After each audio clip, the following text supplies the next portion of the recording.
هذه قرية بزيت، وهي قرية كردية تقع في الريف الشرقي لجسر الشغور على أطراف سهل الغاب في محافظة إدلب.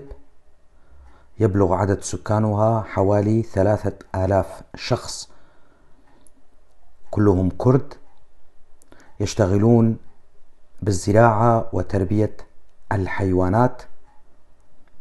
هذه المعلومات أرسلها لي أحد أبناء ريف جسر الشغور الشرقي، وأنا ألقيها بصوتي. أنا علي عبد الله كولو من منطقة درباسية، وأتمنى كما يتمنى كل الكرد الناطقين بالكردية أن يتحدث أهلنا ويتعلمون لغتهم الكردية في جسر الشغور، وأن يعلموها لأولادهم ويسموا أولادهم بأسام كردية، فلغتنا الكردية هدية من الله مثل باقي اللغات، وعلينا أن نتعلمها.